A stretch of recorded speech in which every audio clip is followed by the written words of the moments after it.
Welcome to our channel. Let's dive into the excitement as we celebrate Indian Independence Day with boundless enthusiasm and pride. Together, let's witness the majestic grandeur of the Lal Bagh Flower Show in Bangalore, where the spirit of freedom blooms in vibrant splendor.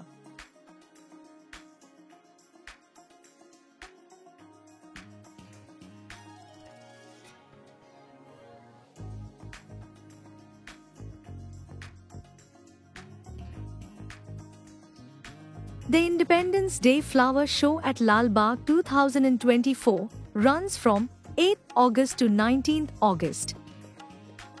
This August, the show is attracting thousands of visitors eager to enjoy its floral splendor. For the best experience, visit early in the morning.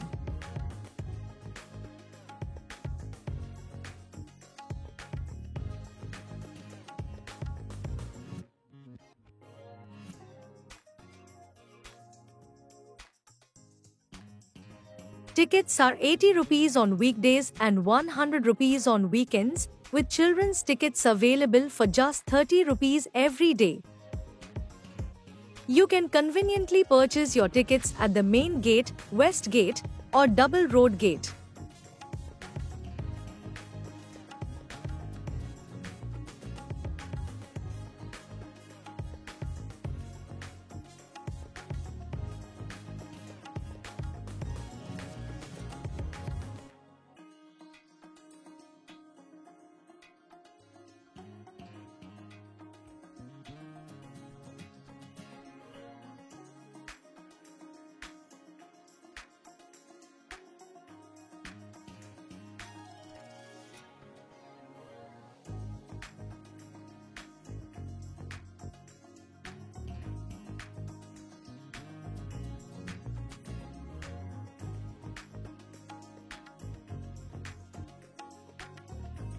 On 8th August, Karnataka Chief Minister Siddha Ramaiah officially inaugurated the Independence Day Flower Show at Lal Bagh Botanical Gardens.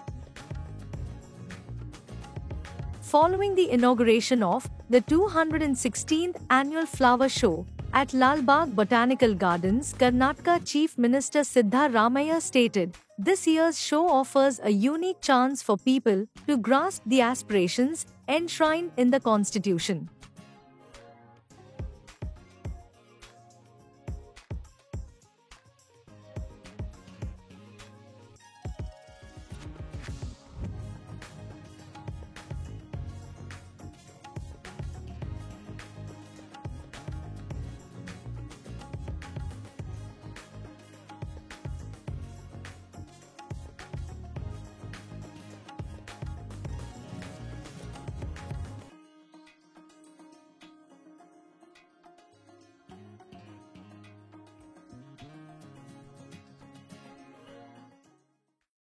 Lal Bagh ಫಲಪುಷ್ಪ ಪ್ರದರ್ಶನಕ್ಕೆ ತನ್ನದೇ ಆದಂಥ ಒಂದು ಇತಿಹಾಸ ಇದೆ.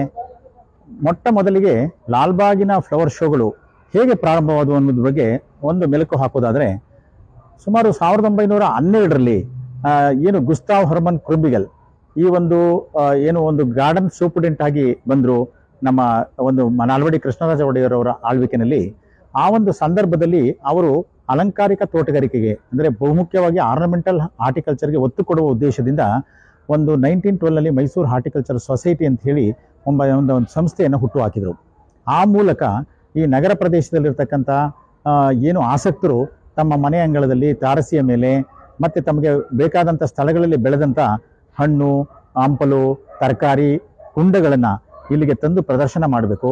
ತದನಂತರ ಇಲ್ಲಿಂದ ಜಡ್ಜಸ್ಸನ್ನು ಕಳಿಸಿ ಅಲ್ಲಿ ಅವರು ಬೆಳೆದಿರ್ತಕ್ಕಂಥ ತೋಟವನ್ನು ಒಂದು ಎವ್ಯಾಲ್ಯೂಯೇಟ್ ಮಾಡಿ ತೀರ್ಪನ್ನು ಕೊಟ್ಟು ಅವರಿಗೆ ಬಹುಮಾನವನ್ನು ಕೊಡೋದ್ರ ಮೂಲಕ ಈ ಒಂದು ಅಲಂಕಾರಿಕ ತೋಟಗಾರಿಕೆಯನ್ನು ಉತ್ತೇಜಿಸಬೇಕು ಅಂತಕ್ಕಂಥ ಮೂಲ ಉದ್ದೇಶದಿಂದ ಈ ಒಂದು ಸೊಸೈಟಿಯನ್ನು ಅವರು ಹುಟ್ಟಾಕಿದ್ರು. ತದನಂತರ ತಮಗೆಲ್ಲ ತಿಳಿದಿರೋ ಹಾಗೆ ಒಂದು ದೊಡ್ಡ ಮಟ್ಟದಲ್ಲಿ ಬೆಂಗಳೂರು ನಗರದಲ್ಲಿ ವಿಶೇಷವಾಗಿ ಲಾಲ್ ಬಾಗ್ ಮತ್ತು ಕಬ್ಬನ್ ಉದ್ಯಾನವನಗಳು ಬೆಂಗಳೂರು ನಗರದ ಒಂದು ಶ್ವಾಸಕೋಶಗಳು ಅಂತ ಹೇಳ್ಬೋದು.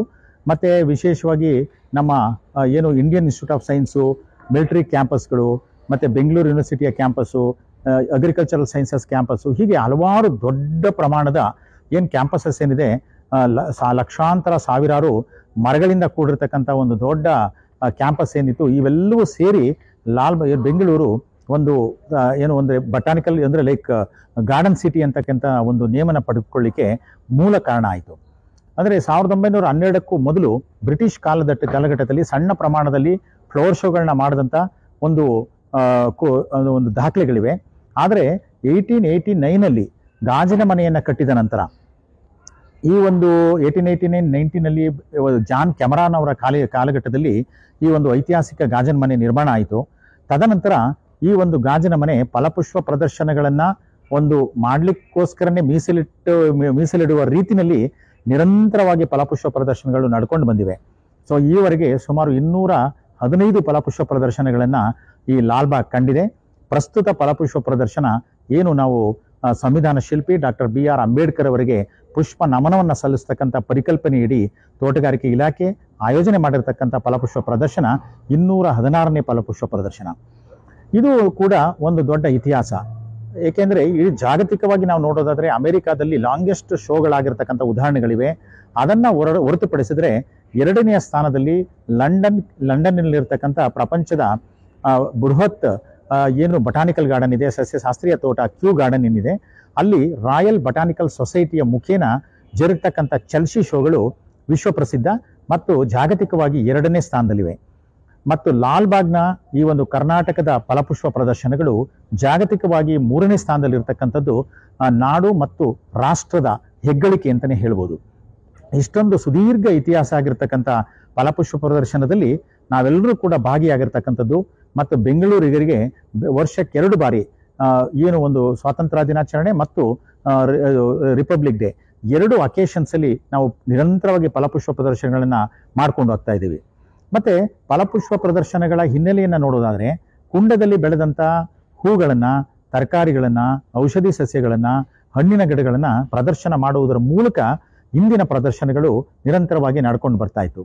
ಆದರೆ ಪ್ರಸ್ತುತ ನಾವು ಸುಮಾರು ಕಳೆದ 13 ಶೋಗಳಿಂದ ಈ ನಾಡಿನ ಅಥವಾ ರಾಷ್ಟ್ರದ ಒಬ್ಬ ದಾರ್ಶನಿಕರನ್ನ ವಿಷಯಾಧಾರಿತವಾಗಿ ಇಟ್ಕೊಂಡು ಅವರ ಸಂಪೂರ್ಣವಾದಂಥ ಒಂದು ದರ್ಶನವನ್ನು ಮಾಡುವುದರ ಜೊತೆಗೆ ಈ ರಾಷ್ಟ್ರ ಹಾಗೂ ನಾಡಿನ ಹಲವಾರು ಮೂಲೆಗಳಿಂದ ಲಕ್ಷಾಂತರ ಹೂಗಳನ್ನು ತಂದು ಪ್ರತಿ ಒಂದು ಶೋನಲ್ಲೂ ಕೂಡ ಒಂದು ವಿಶೇಷವಾದಂಥ ಬದಲಾವಣೆಯೊಂದಿಗೆ ನಾವು ನಿರಂತರವಾಗಿ ಫಲಪುಷ್ಪ ಪ್ರದರ್ಶನಗಳನ್ನು ಮಾಡ್ಕೊಂಡು ಹೋಗ್ತಾ ಇದ್ದೇವೆ.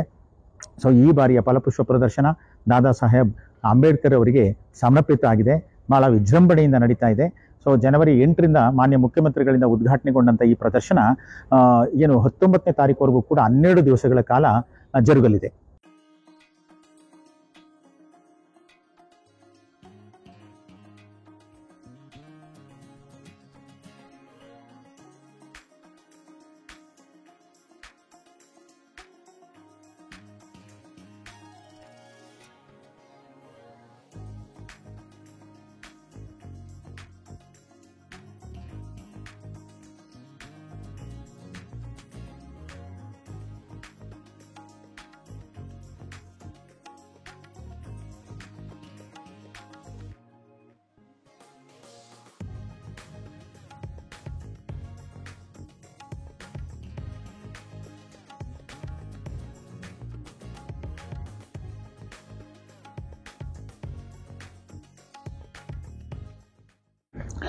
ಸೊ ಇಲ್ಲಿ ಲಾಲ್ಬಾಗಿನ ಐತಿಹಾಸಿಕ ಗಾಜಿನ ಮನೆಯ ಕೇಂದ್ರ ಭಾಗದಲ್ಲಿ ನೋಡ್ತಾ ಇರ್ತಕ್ಕಂಥದ್ದು floral replica of parliament house. ಈ ಕಟ್ಟಡವನ್ನು ಬ್ರಿಟಿಷ್ ವಾಸ್ತುಶಿಲ್ಪಿಗಳಾದ ಎಡ್ವಿನ್ ಲ್ಯೂಟೆನ್ ಮತ್ತು ಹರ್ಬರ್ಟ್ ಬೇಕರ್ ವಿನ್ಯಾಸ ಮಾಡಿದ್ದಾರೆ. ಮತ್ತು ಇದನ್ನ 1921 ಮತ್ತು 1927 ನಡುವೆ ನಿರ್ಮಾಣ ಮಾಡಲಾಗಿದೆ. ಡಾಕ್ಟರ್ BR ಅಂಬೇಡ್ಕರ್ ಅವರಿಗೂ ಕೂಡ ಮತ್ತು ಈ ಸಂಸತ್ ಭವನಕ್ಕೂ ಭಾರತದ ಇತಿಹಾಸದ ಉದ್ದಕ್ಕೂ ಕೂಡ ಇದು ಅವಿನಾಭಾವ ಸಂಬಂಧವನ್ನು ಹೊಂದಿದೆ. 2/7/1942ರಲ್ಲಿ ವೈಸ್ರಾಯ್ ಅವರ ಕಾರ್ಯಕಾರಿ ಮಂಡಳಿ ಸದಸ್ಯರಾಗಿ ಡಾಕ್ಟರ್ ಅಂಬೇಡ್ಕರ್ ಅವರು ಕಾರ್ಮಿಕ, ಉದ್ಯೋಗ, ಸಾರ್ವಜನಿಕ ಕಾರ್ಯಗಳು, ಇಂಧನ ಮತ್ತು ಜಲಸಂಪನ್ಮೂಲ ಇಲಾಖೆಗಳ ಉಸ್ತುವಾರಿಯನ್ನು ವಹಿಸಿ ಭಾರತದ ಅಭಿವೃದ್ಧಿಗೆ ಗಮನಾರ್ಹ ಸೇವೆಯನ್ನು ಸಲ್ಲಿಸಿದರು. ನಂತರ ಇದೇ ಭವನದಲ್ಲಿ ಸ್ವತಂತ್ರ ಭಾರತದ ಪ್ರಪ್ರಥಮ ಕಾನೂನು ಸಚಿವರಾಗಿ, ಸಂವಿಧಾನದ ಕರಡು ರಚನಾ ಸಭೆಯ ಅಧ್ಯಕ್ಷರಾಗಿ ಕಾರ್ಯನಿರ್ವಹಿಸಿ ಭಾರತ ಸಂವಿಧಾನವನ್ನು ರಾಷ್ಟ್ರಕ್ಕೆ ಸಮರ್ಪಿಸಿದರು.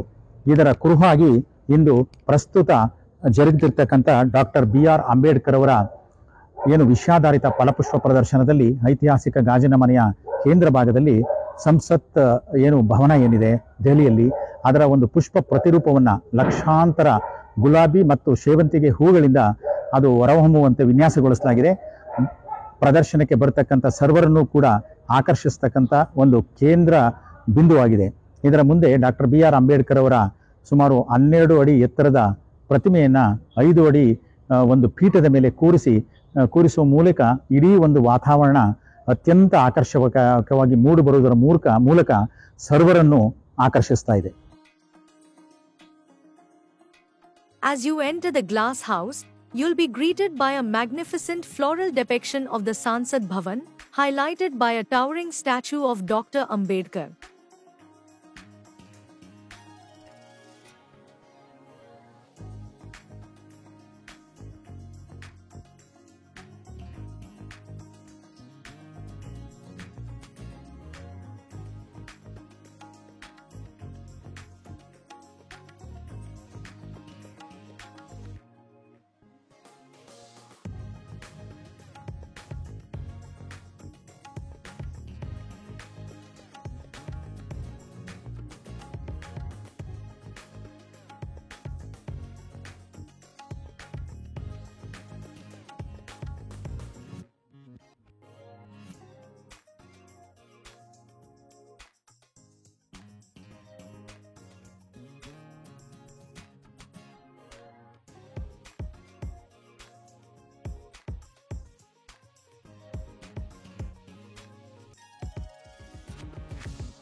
To your left, you'll find a Buddha idol, and right ahead, a vibrant floral tribute to Bhim Janmabhoomi with its orange and white flowers.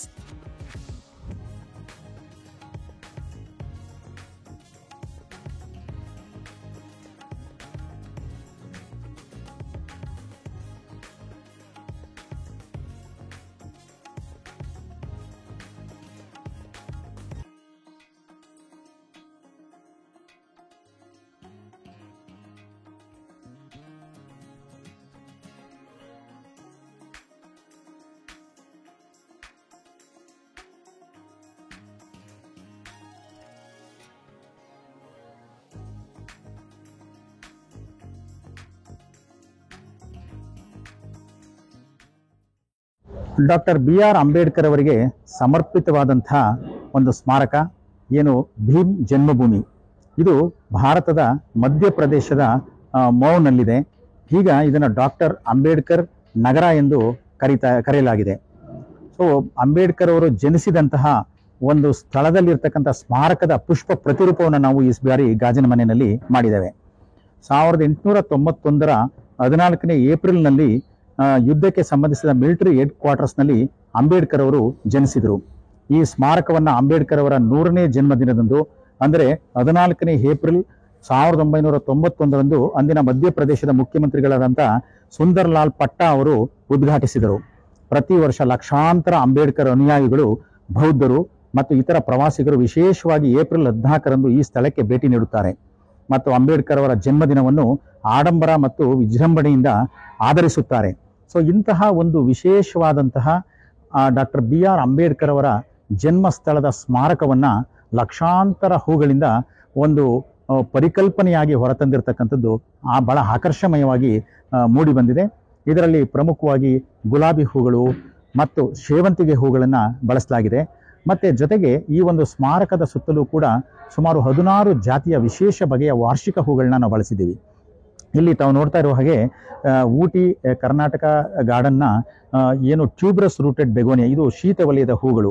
ಸುಮಾರು 6 ಬಗೆಯ ಅತ್ಯಂತ ಆಕರ್ಷಣೀಯವಾದಂತಹ ಟ್ಯೂಬ್ರಸ್ ರೂಟೆಡ್ ಬೆಗೋನಿಯಾ ಹೂಗಳನ್ನು ಈ ಒಂದು ಏನು ಫ್ಲೋರಲ್ ರೆಪ್ಲಿಕಾದ ಆಜುಬಾಜಿನ ಸಿಂಗಾರಕ್ಕೆ ಬಳಸಲಾಗಿದೆ. ಹಾಗೆಯೇ 7 ಬಗೆಯ ಆಕರ್ಷಕ ಸೇವಂತಿಗೆ ಹೂಗಳು, ಟೊರೇನಿಯಂ ಮತ್ತು ಒಂದು ಆಕರ್ಷಕ ಟೋಪಿಯರಿ ಗಿಡಗಳನ್ನು ಕೂಡ ಈ ವಿನ್ಯಾಸವನ್ನು ಮಾಡಿರ್ತಕ್ಕಂಥದ್ದು ಒಟ್ಟಾರೆ ಪುಷ್ಪ ಪರಿಕಲ್ಪನೆಗೆ ಮತ್ತಷ್ಟು ಮೆರುಗನ್ನ ತಂದಿದೆ.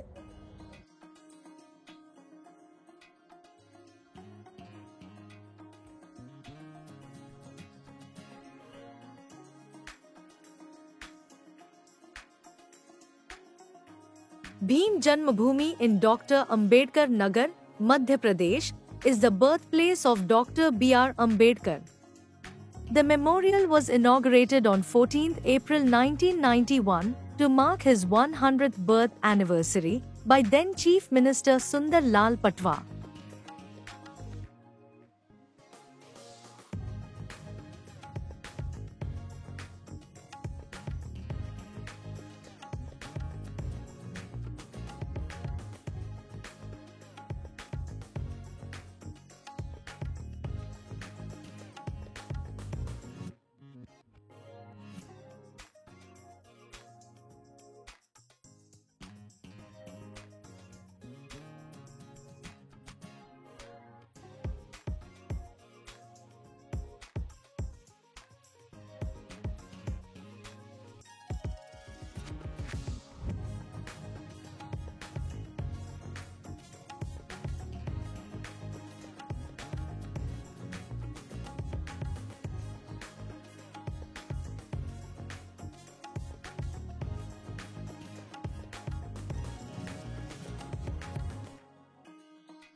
ಫಲ ಪುಷ್ಪಗಳ ಜೊತೆಗೆ ಈ ಬಾರಿಯ ಪ್ರದರ್ಶನದಲ್ಲಿ ವಿಶೇಷವಾದ ಫಲಗಳನ್ನು ಕೂಡ ತಾವು ನೋಡ್ಬೋದು. ಈಗ ಏನಂದರೆ ಫ್ರೂಟ್ ಬೇರಿಂಗ್ ಆರ್ನಮೆಂಟಲ್ ಟ್ರೀಸ್ ಅಂತ ಕರಿತೀವಿ. ಯಾವುದೇ ಉದ್ಯಾನವನಗಳನ್ನು, ಸಸ್ಯಶಾಸ್ತ್ರೀಯ ತೋಟಗಳನ್ನು ನೋಡಿದಾಗ ವಿಶೇಷ ಬಗೆಯ ಒಂದು ಹೂ ಬಿಡ್ತಕ್ಕಂಥ ಮರಗಳನ್ನು ನಾವು ಈ ಒಂದು ಆರ್ನಮೆಂಟಲ್ ಫ್ರೂಟ್ ಬೇರಿಂಗ್ ಟ್ರೀಸ್ ಅಂತ ಕರಿತೀವಿ. ಇಲ್ಲಿ ನಮ್ಮ ಗಾಜಿನ ಮನೆಯ ಪರಿಧಿನಲ್ಲಿ ಹಲವಾರು ಒಂದು ಆಕರ್ಷಕವಾದ ಆರ್ನಮೆಂಟಲ್ ಫ್ರೂಟ್ಸನ್ನು ನಾವು ಡಿಸ್ಪ್ಲೇ ಮಾಡಿದ್ದೀವಿ. ಅಲ್ಲಿ ನೋಡ್ತಾ ಇರ್ತಕ್ಕಂಥ ಕೆನಾನ್ ಬಾಲ್ ಟ್ರೀ ಅಂತ ಕರಿತೀವಿ, ಸನ್ಯಾಸಿ ಬಕರೆ. ಅದರ ಜೊತೆಗೆ ಮತ್ತು ಕೂಡಿಗೆ ಹುಡ್ ಅಂತೇಳಿ, ಅದರ ಜೊತೆಗೆ ನಮಗೆ ಬಗನಿ ಮರದ ಒಂದು ಬಂಚ್ ಇದೆ, ಮತ್ತು ಸುರಹೊನ್ನೆಯ ಫ್ರೂಟ್ಸ್ಗಳಿದೆ. ಮತ್ತು ಈ ಕಡೆ ನೋಡೋದಾದರೆ ಒಂದು ಸಂಪಿಗೆಯ ಹಣ್ಣುಗಳಿರ್ಬೋದು, ಮತ್ತು ಏನು ಒಂದು ಅದೃಷ್ಟ ಫಲದ ಮರದ ಒಂದು ಆಕರ್ಷಕ ಹಣ್ಣುಗಳಿರ್ಬೋದು, ಕದಂಬದ ಒಂದು ಹಣ್ಣುಗಳಿರ್ಬೋದು, ಮತ್ತು ಸಪ್ಪನ್ ಹುಡ್ನ ಫ್ರೂಟ್ಸ್ಗಳಿರ್ಬೋದು, ಸೊ ಕೆನಾನ್ ಬಾಲ್ ಟ್ರೀ ಇರ್ಬೋದು. ಸೊ ಹೀಗೆ ಎಲ್ಲ ಒಂದು ಸಸ್ಯಶಾಸ್ತ್ರೀಯ ಒಂದು ಸಂಪತ್ತಿನ ವಿಶೇಷ ಫಲಗಳನ್ನು ಕೂಡ ನಾವಿಲ್ಲಿ ಪ್ರದರ್ಶನ ಮಾಡಿದ್ದೇವೆ. ಪ್ರತಿಯೊಂದಕ್ಕೂ ಕೂಡ ನೇಮನ್ನು ಹೆಸರಿಸಿ ಇಲ್ಲಿ ಬರ್ತಕ್ಕಂಥ ಯುವಕರಿಗೆ ಒಂದು ಏನು ಈ ಜೀವ ವೈವಿಧ್ಯತೆಯ ಭಾಗವಾಗಿರ್ತಕ್ಕಂಥ ಹಣ್ಣಿನ ಸಸ್ಯ ಪ್ರಭೇದಗಳ ಬಗ್ಗೆ, ವಿಶೇಷವಾದ ಅಲಂಕಾರಿಕ ಟ್ರೀ ಫ್ರೂಟ್ಸ್ ಬಗ್ಗೆ ಒಂದು ಮಾಹಿತಿ ಕೊಡ್ತಕ್ಕಂಥ ಕಿರು ಪ್ರಯತ್ನ ಇದಾಗಿದೆ.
ಗಾಜನ ಮನೆಯ ಹೃದಯ ಭಾಗದಲ್ಲಿರ್ತಕ್ಕಂಥ ತಾವು ನೋಡ್ತಾ ಇರ್ತಕ್ಕಂಥ ಈ ಒಂದು ಸ್ಮಾರಕದ ಪುಷ್ಪ ಪ್ರತಿರೂಪ ದಾದಾ ಸಾಹೇಬ್ ಅಂಬೇಡ್ಕರ್ ಅವರ ಚೈತ್ಯಭೂಮಿ.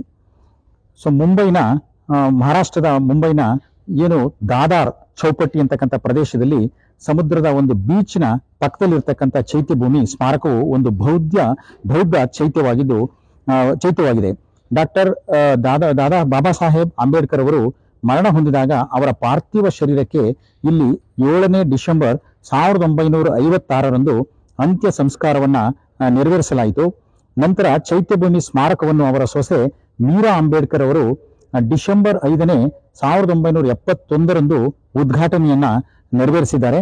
ಪ್ರತಿ ವರ್ಷ ಮಹಾಪರಿನಿರ್ವಾಣ ದಿವಸದಂದು ಲಕ್ಷಾಂತರ ಜನರು ಬಾಬಾ ಸಾಹೇಬರಿಗೆ ನಮನವನ್ನ ಸಲ್ಲಿಸಲು ಚೈತ್ಯಭೂಮಿಗೆ ಭೇಟಿ ನೀಡುತ್ತಾರೆ. ಇಂತಹ ಒಂದು ವಿಶೇಷ ವಿನ್ಯಾಸದ ಏನು ಚೈತ್ಯಭೂಮಿಯ ಪುಷ್ಪ ಪ್ರತಿರೂಪವನ್ನ ಗಾಜಿನ ಮನೆಯ ಒಂದು ಹೃದಯ ಭಾಗದಲ್ಲಿ ಈ ಬಾರಿಯ ಫಲಪುಷ್ಪ ಪ್ರದರ್ಶನದಲ್ಲಿ ಅನಾವರಣಗೊಳಿಸಲಾಗಿದೆ. ಇದಕ್ಕಾಗಿ ಲಕ್ಷಾಂತರ ಗುಲಾಬಿ ಮತ್ತು ಸೇವಂತಿಗೆ ಹೂಗಳನ್ನು ಬಳಸಲಾಗಿದೆ. ಮತ್ತೆ ವಿಶೇಷವಾಗಿ ಈ ಒಂದು ಚೈತ್ಯಭೂಮಿಯ ಮಧ್ಯಭಾಗದಲ್ಲಿ ಬುದ್ಧ ಮತ್ತು ಅಂಬೇಡ್ಕರ್ ಅವರ ಪುತ್ಥಳಿಗಳನ್ನ ಇಟ್ಟು ನಮನವನ್ನ ಸಲ್ಲಿಸ್ತಕ್ಕಂಥ ಈ ಒಂದು ವಿಶೇಷವಾದಂಥ ಪರಿಕಲ್ಪನೆ ಸರ್ವರನ್ನು ಕೂಡ ಆಕರ್ಷಿಸ್ತಾ ಇದೆ.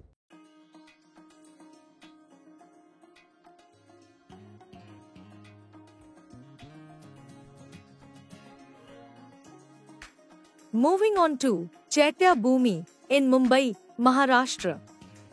This Buddhist chaitya is the cremation site of Dr. B.R. Ambedkar. Each year on 6th December, leaders and politicians gather here to pay their respects.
ಇಲ್ಲಿ ನೋಡ್ತಾ ಇರ್ತಕ್ಕಂಥದ್ದು ಹಿರಾಕುಡ್ ಅಣೆಕಟ್ಟೆಯ ಒಂದು ಪ್ರತಿರೂಪ. 1942-46 ವೈಸ್ರಾಯ್ ಕಾರ್ಯನಿರ್ವಾಹಕ ಮಂಡಳಿಯಲ್ಲಿ ಡಾಕ್ಟರ್ BR ಅಂಬೇಡ್ಕರ್ ಅವರು ಸದಸ್ಯರಾಗಿ ಕಾರ್ಮಿಕ, ನೀರಾವರಿ ಮತ್ತು ವಿದ್ಯುತ್ ಜವಾಬ್ದಾರಿಯನ್ನ ವಹಿಸಿಕೊಂಡಿದ್ರು. ಹಳೆಯ ವ್ಯವಸ್ಥೆಯನ್ನು ಹೊಸದಾಗಿ ರಚಿಸಿ central waterways irrigation and navigation commission ಮತ್ತು ದ ಸೆಂಟ್ರಲ್ ಟೆಕ್ನಿಕಲ್ ಬೋರ್ಡ್ ಎಂದು 2 ವಿಭಾಗಗಳನ್ನ ಡಾಕ್ಟರ್ ಅಂಬೇಡ್ಕರ್ ಅವರು ತೆರೆದರು. ಅವರ ಉಸ್ತುವಾರಿಯಲ್ಲಿ Damodar river valley project, Hirakud river project, Sonar river valley project ರೂಪುಗೊಂಡು ಈ ಒಂದು ಭಾಗದಲ್ಲಿ ಲಕ್ಷಾಂತರ ರೈತ ಸಮುದಾಯಕ್ಕೆ ಒಂದು ಆಸರೆ ಆಗ್ತಕ್ಕಂಥ ಕಾರ್ಯವನ್ನ ಡಾಕ್ಟರ್ ಅಂಬೇಡ್ಕರ್ ಅವರು ಅವರ ದೂರದೃಷ್ಟಿಯನ್ನು ಇಟ್ಕೊಂಡು ಮಾಡಿದಂಥದ್ದು ಇಂದಿಗೂ ಕೂಡ ಎಲ್ಲರೂ ಕೂಡ ನೆನೆಸ್ಕೊಳ್ಬಿರ್ತಕ್ಕಂಥ ಐತಿಹಾಸಿಕ ಒಂದು ಸಾಕ್ಷಿಯಾಗಿದೆ.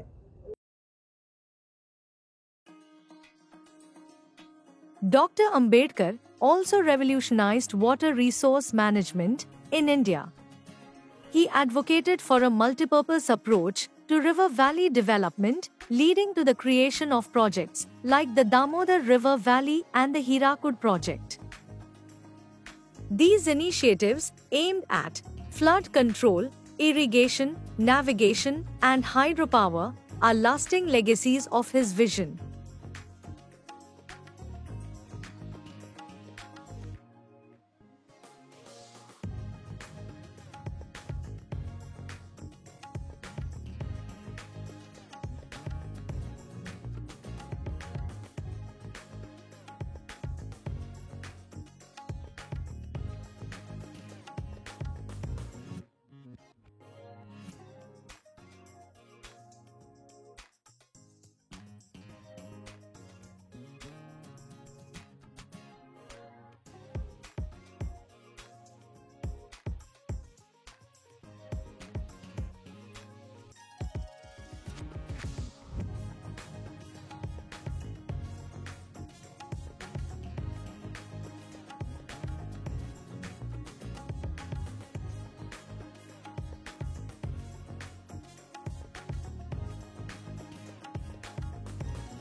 ಸೊ ಫಲಪುಷ್ಪ ಪ್ರದರ್ಶನದ ಪ್ರಮುಖ ಇನ್ನೊಂದು ಒಂದು ಏನಂದರೆ ಆಕರ್ಷಣೆ ಕಲಾರಾಮ್ ದೇವಾಲಯ ಪ್ರವೇಶ.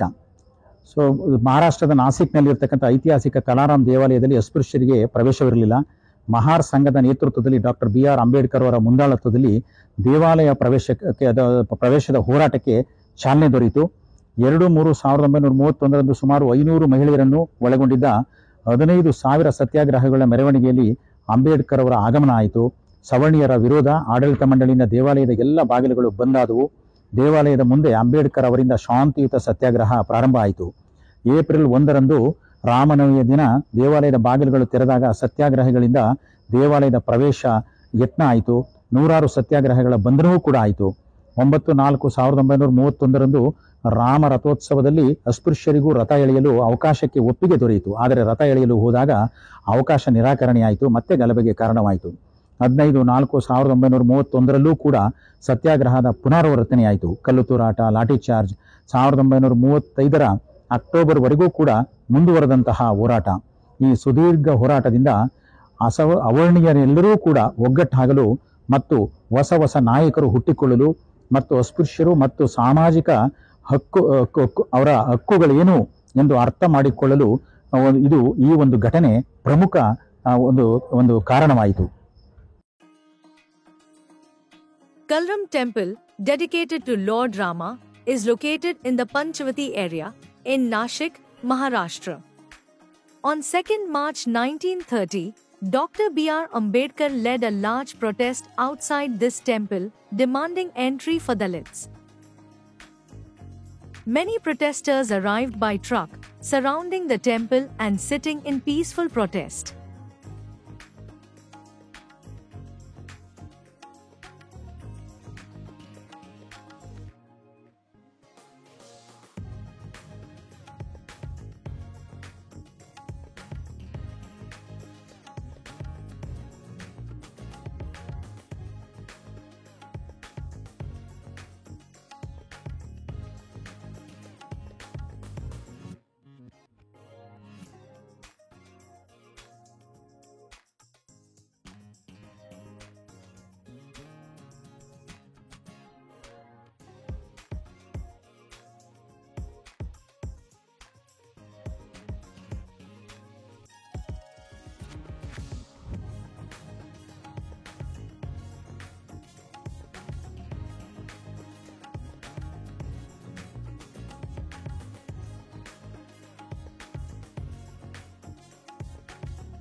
ಗಾಜಿನ ಮನೆಯ ಹಿಂಭಾಗದ ವಿಭಾಗದಲ್ಲಿ ಅಂಬೇಡ್ಕರ್ ಅವರು ಕೈಗೊಂಡಂಥ ಹಲವಾರು ಕ್ರಾಂತಿಕಾರಿಕ ಒಂದು ಸತ್ಯಾಗ್ರಹಗಳು ಮತ್ತು ಘಟನಾವಳಿಗಳನ್ನು ಬಿಂಬಿಸ್ತಕ್ಕಂಥ ಪ್ರತಿರೂಪಗಳನ್ನು ಇಲ್ಲಿ ಪ್ರಸ್ತುತಪಡಿಸಲಾಗಿದೆ.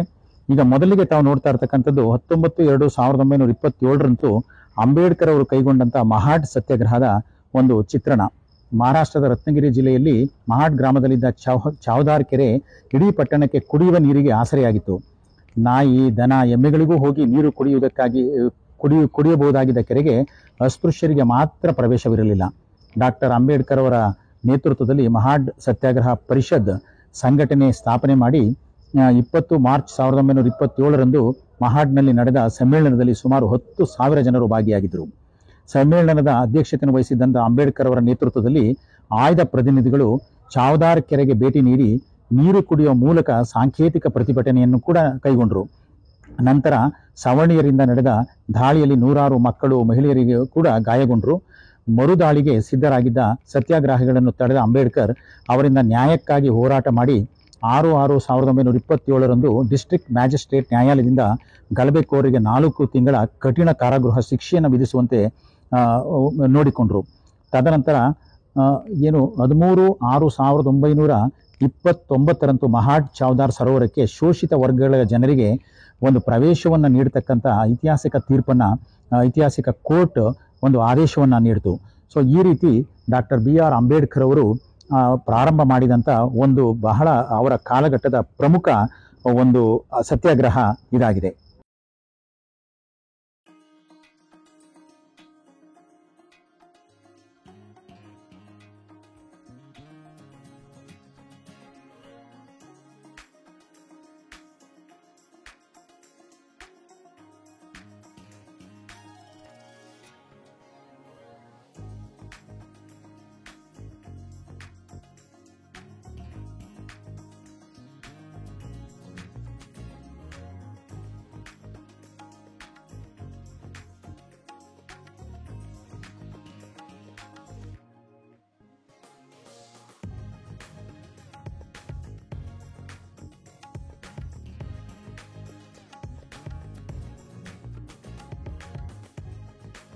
The flower show also highlights the contributions of Jyotirao Phule and his wife Savitribai Phule.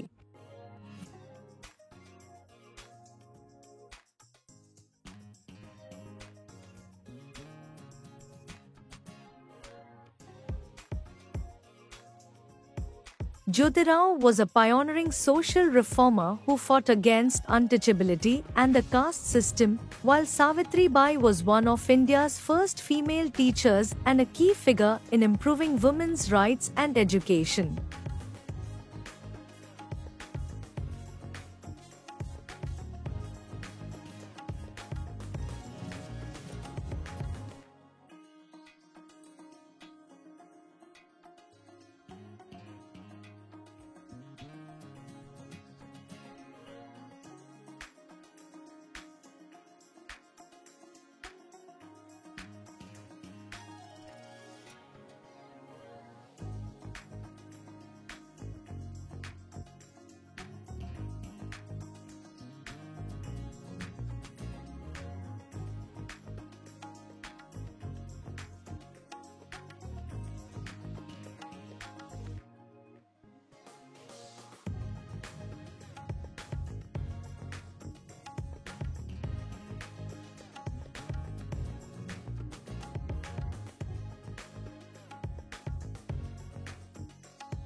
Dr. Ambedkar visited the Bhima Koregaon War Memorial on its 109th anniversary in 1927. This memorial honors the soldiers who died in the battle, including 22 Dalit Mahals.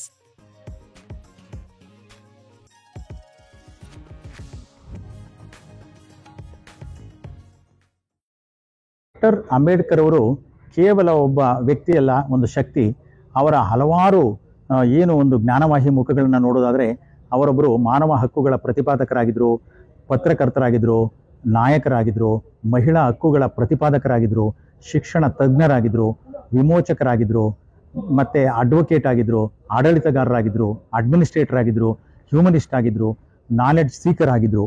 ಹೀಗೆ ಅಂಬೇಡ್ಕರ್ ಅವ್ರನ್ನ ಹಲವಾರು ಏನು ಒಂದು ವಿದ್ವತ್ತಿನ ಮುಖಗಳನ್ನು ತೋರಿಸುವ ಒಂದು ಪರಿಕಲ್ಪನೆಯನ್ನ ನಾವಿಲ್ಲಿ ಗಾಜಿನ ಮನೆಯ ಹಿಂಭಾಗದಲ್ಲಿ ಅನಾವರಣಗೊಳಿಸಿದ್ದೇವೆ.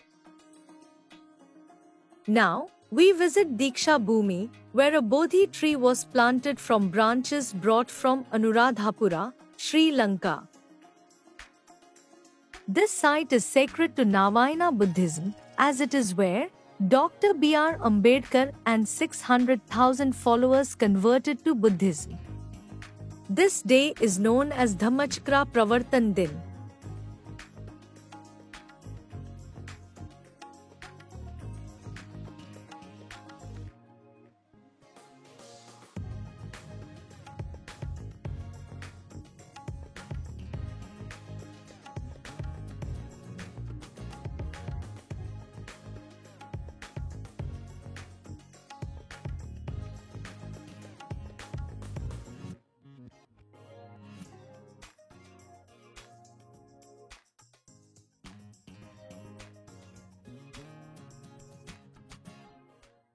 ಇಲ್ಲಿ ನೋಡ್ತಾ ಇರ್ತಕ್ಕಂಥದ್ದು ರಿಸರ್ವ್ ಬ್ಯಾಂಕ್ ಆಫ್ ಇಂಡಿಯಾದ ಒಂದು ಲಾಂಛನದ ಪ್ರತಿರೂಪ.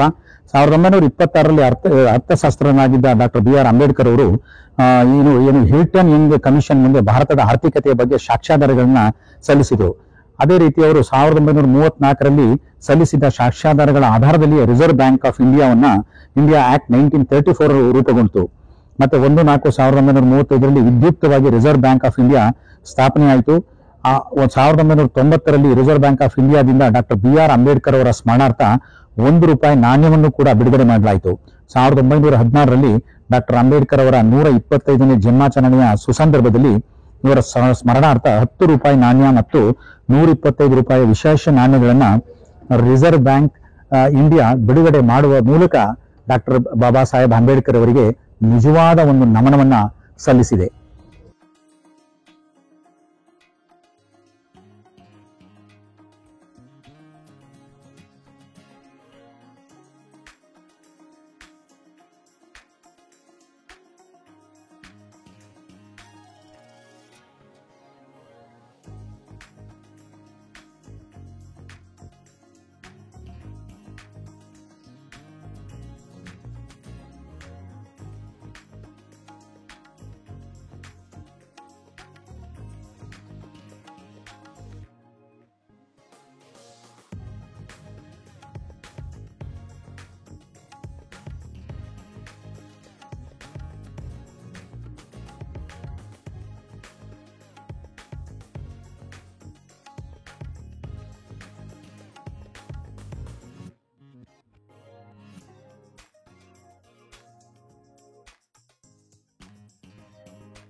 ಗಾಜಿನ ಮನೆಯ ಈ ವಿಭಾಗದಲ್ಲಿ ಭಾರತ ಗಣರಾಜ್ಯವಾದದ್ದು ಮತ್ತು ಡಾಕ್ಟರ್ ಅಂಬೇಡ್ಕರ್ ಅವರು ಸಂವಿಧಾನವನ್ನು ಈ ರಾಷ್ಟ್ರಕ್ಕೆ ಸಮರ್ಪಿಸಿದಂಥ ಒಂದು ಪರಿಕಲ್ಪನೆಯ ಚಿತ್ರಣ. 29/8/1947ರಲ್ಲಿ ಡಾಕ್ಟರ್ BR ಅಂಬೇಡ್ಕರ್ ಅವರ ಅಧ್ಯಕ್ಷತೆಯಲ್ಲಿ 7 ಜನರ ಸಂವಿಧಾನದ ಕರಡು ರಚನಾ ಸಮಿತಿ ರಚನೆಯಾಗುತ್ತೆ. ತದನಂತರ 26/11/1949ರಲ್ಲಿ ಅಂಬೇಡ್ಕರ್ ಅವರು ರಾಷ್ಟ್ರಪತಿ ಡಾಕ್ಟರ್ ರಾಜೇಂದ್ರ ಪ್ರಸಾದ್ ಅವರಿಗೆ ಏನು ಸಂವಿಧಾನದ ಪ್ರತಿಯನ್ನ ವಿದ್ಯುಕ್ತವಾಗಿ ಸಲ್ಲಿಕೆಯನ್ನು ಮಾಡ್ತಾರೆ. 26/1/1951ರಂದು ಡಾಕ್ಟರ್ BR ಅಂಬೇಡ್ಕರ್ ರಚಿಸಿದಂಥ ಸಂವಿಧಾನ ವಿದ್ಯುಕ್ತವಾಗಿ ಅಳವಡಿಸಿಕೊಡುವುದರ ಮೂಲಕ ಭಾರತ ಸಾರ್ವಭೌಮ ಗಣರಾಜ್ಯವಾಗಿ ಹೊರಹೊಮ್ಮಿದ್ದಂಥದ್ದು ಪ್ರತಿಯೊಬ್ಬ ಭಾರತೀಯನೂ ಕೂಡ ನೆನಪಿನಲ್ಲಿ ಇಟ್ಕೋಬೇಕಾದಂಥ ಒಂದು ವಿಶೇಷವಾದಂಥ ಸಂದರ್ಭ. 1950 ಜನವರಿ 26ರಂದು ಭಾರತ ಸಂವಿಧಾನ ಜಾರಿಯಾದಾಗ ಅದು 395 ವಿಧಿಗಳನ್ನು, 8 ಅನುಸೂಚಿಗಳನ್ನು, 22 ಭಾಗಗಳನ್ನು ಒಳಗೊಂಡಿದ್ದಂಥದ್ದು ವಿಶೇಷ. ಪ್ರಸ್ತುತ ಭಾರತ ಸಂವಿಧಾನವು 446 ವಿಧಿಗಳನ್ನು ಮತ್ತು 12 ಅನುಸೂಚಿಗಳನ್ನು, 24 ಭಾಗಗಳನ್ನು ಒಳಗೊಳ್ಳುವುದರ ಮೂಲಕ ಇಡೀ ಒಂದು ನಮ್ಮ ರಾಷ್ಟ್ರಕ್ಕೆ ಅಮೂಲ್ಯ ಒಂದು ವಿಶೇಷ ಸಂವಿಧಾನ ಇಡೀ ಸರ್ವರಿಗೂ ಕೂಡ ಒಂದು ಆಸರೆಯನ್ನು ನೀಡಿರ್ತಕ್ಕಂಥ ಅಂಬೇಡ್ಕರ್ ಅವರ ಸಂವಿಧಾನ ಸರ್ವರಿಗೂ ಕೂಡ ಸರ್ವಕಾಲಕ್ಕೂ ಕೂಡ ಸಲ್ತಕ್ಕಂಥದ್ದಾಗಿದೆ.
There are numerous shops around where you can purchase clothing, handicrafts, toys, carpets, flowering plants, fruits and vegetables.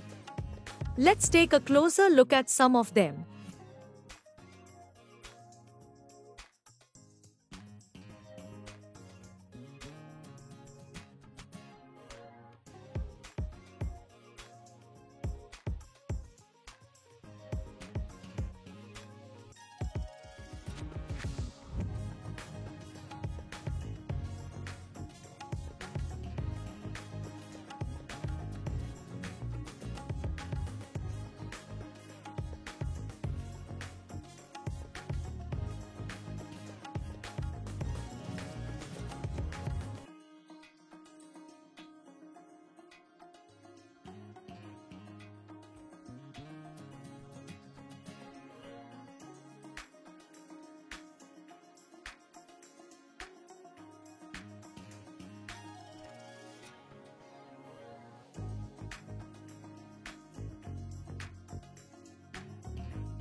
If you're interested in seeing birds, reptiles, and underwater fish, visit the underwater world near Nace Rock.